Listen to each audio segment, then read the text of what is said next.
இது அல்லாஹ்வுடைய மார்க். அஃபஹசிப்தும் அன்னமா ஹலகனாகும் அப்ஸம், உங்களை நான் வீணுக்காக படைத்திருக்கிறேன் என்று நினைத்துக் கொண்டிருக்கிறீர்களா? வீணுக்காக படைக்கல, என்ன வணங்க படைச்சிருக்கிறேன். ரப்பு சொல்றான், என்ன வணங்க படைச்சிருக்கிறேன். நாம நினைச்சுக்கிட்டு இருக்கிறோம் 60 ஆண்டு காலம் 70 ஆண்டு காலம் இந்த பூமியிலே நாம் அவனை தொழாமல் வாழ்ந்து விடலாம் என்று நினைத்துக் கொண்டிருக்கிறோம். நாம் தொழுவதால் அவனுடைய தர்ஜா உயரப் போவது கிடையாது. நாம் தொழாமல் இருப்பதால் அல்லாஹ்வுடைய தர்ஜா குறைய போவது கிடையாது. அல்லாஹ்வுடைய தர்ஜா உயர்வானது. அல்ஹம்துலில்லாஹி ரப்பில் ஆலமீன். அனைத்து புகழையும் அனைத்தையும் படைத்து பரிபக்குவப்படுத்துகிற அல்லாஹ் ஒருவனுக்கே உரித்தாகுக ரப்புல் ஆலமீன். ஒவ்வொரு தொழுகையிலும் அல்லாஹு அக்பர் என்று தக்பீர் கட்டியவுடன் நாம் ஓதுகிற அல் ஃபாத்திஹா சூராவினுடைய முதல் வசனம், ஷிராத்துல் முஸ்தகீம், இறைவா எங்களுக்கு நேர்வழியை காட்டு. நேர்வழி, அந்த நேர்வழி நமக்கு கிடைத்திருக்கிறது பெரும் பாக்கியம். அதை அடைய நிறைய சிரமப்பட்டார்கள், நிறைய கஷ்டப்பட்டார்கள். நிறைய சொற்பொழிவுகள் பயான்களில் கேட்கிறோம். இந்த அல்லாஹ்வுடைய மார்க்கம் மேலோங்குவதற்காக முதலில் உயிர் நீத்த பெண்மணி சுமையா ரலியல்லாஹு அன்ஹா அவர்கள். அந்த சுமையாவுடைய நம்முடைய வாழ்வியலை ஒப்பிட்டு பார்க்கலாமா? அல்லாஹ்வுடைய மார்க்கம் மேலோங்க அபூஜஹல் கொலை செய்தான், வரலாறு படிக்கிறோம். சுமையா என்கிற பெண்மணியை, ஒரு அடிமை தாய், அவருடைய கணவர் யாசிர் ரலியல்லாஹு அன்ஹு கொலை செய்யப்படுகிறார். அவருடைய மகன் அம்மார் சித்திரவதைக்குள்ளாக்கப்படுகிறார். அல்லாஹ்வுடைய ரசூல் அவர்கள் சொல்லுகிறார்கள், யாசிருடைய குடும்பத்திற்கு அல்லாஹ் அருள் புரிவானாக. அல்லாஹ்வுடைய ரசூல் அவர்கள் சொல்லுகிறார்கள்.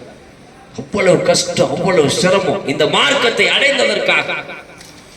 நம்ம என்ன கஷ்டப்பட்டோம். ரொம்ப எளிதாக அல்லாஹ்வுடைய மார்க்கம் நம்ம கையில கிடைச்சிருச்சு. அதனால நம்ம அதை எப்படி பார்க்கிறோம்னா, குப்பையில கிடக்கிற குண்டுமணி மாதிரி பார்த்துக்கிட்டு இருக்கோம். குப்பையில கிடக்கிற குண்டுமணியுடைய மதிப்பு கோழிக்கு தெரியுமா? குப்பையை தின்ற கோழிக்கு தெரியுமா? தெரியாது. அது பாட்டுக்கு இன்னும் அதுக்கு தேவையான புழு பூச்சி எடுத்து சாப்பிட்டு போயிட்டே இருக்கு. குண்டுமணி கிடந்தாலும் ஒதுக்கி விட்டுரும். இன்னைக்கு முஸ்லிம் சமுதாயத்தினுடைய பெரும்பான்மையினுடைய வாழ்வியல் குப்பையில் கிடக்கிற குண்டுமணியை எப்படி கோழி தள்ளுகிறதோ அல்லாஹ்வுடைய மார்க்கத்தை இந்த சமூகம் தள்ளுகிறது.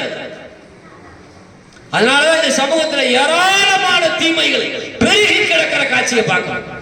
அல்லாஹ் தடுத்த காரியங்கள், வரதட்சணையா குடு, வட்டியா குடு, லோனா குடு, வீடு கட்டுற லோனா, வண்டி லோனா, என்ன லோனாலும் சரி, காசா குடு. அந்த காலத்துல சொல்லுவான், பணம்னா பணமும் வாய பொழப்புமா. இங்க ஹராம் ஹலால் அதெல்லாம் பார்க்கறது கிடையாது. ஆகமாக்கப்பட்டதா தடுக்கப்பட்டதா அதெல்லாம் பார்க்கறது கிடையாது. ஒன்னே ஒண்ணு கரெக்டா ஃபாலோ பண்ணப்படுது. பன்னிக்கறி அப்படின்னு ஒண்ணு வச்சுங்க, அது ஹராம். எது? பன்னிக்கறி ஹராம்.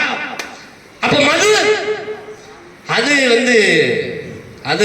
பழக்க வழக்கம். அப்ப வரதட்சணை அது காலங்காலமா நாங்க.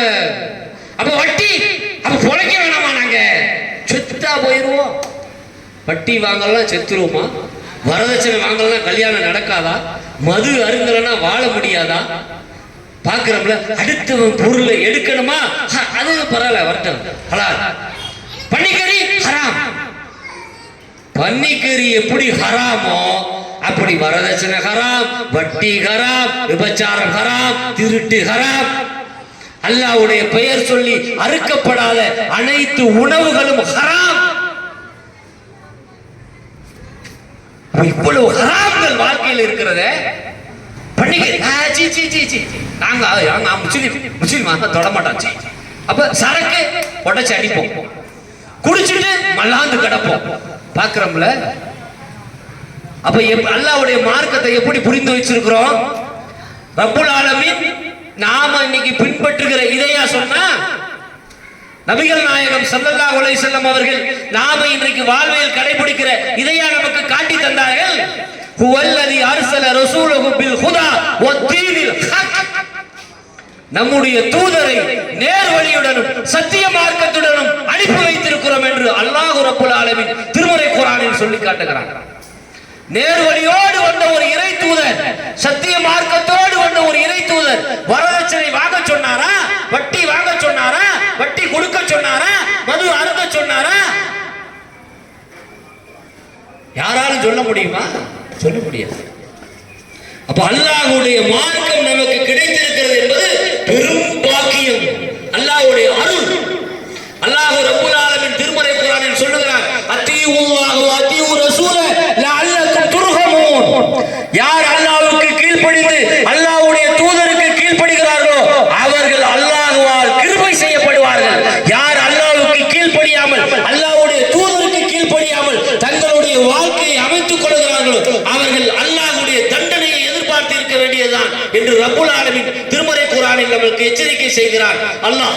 அல்லாஹ்வுடைய பேரருளால் நாம் எதை கேட்டோமோ கேட்டதன் அடிப்படையில் நம்முடைய வாழ்வியலை அமைக்கக்கூடிய நல்ல மக்களாக அல்லாஹ் ரப்பல் ஆலமீன் உங்களையும் நம்மையும் ஆக்கி அருள் புரிவானாக என்று கூறி என்னுடைய இந்த உரையை நிறைவு செய்கிறேன். வாஹிரு தஅவானா அல்ஹம்துலில்லாஹி ரப்பில் ஆலமீன். அஸ்ஸலாமு அலைக்கும் வ ரஹ்மத்துல்லாஹி வ பரகாத்துஹு.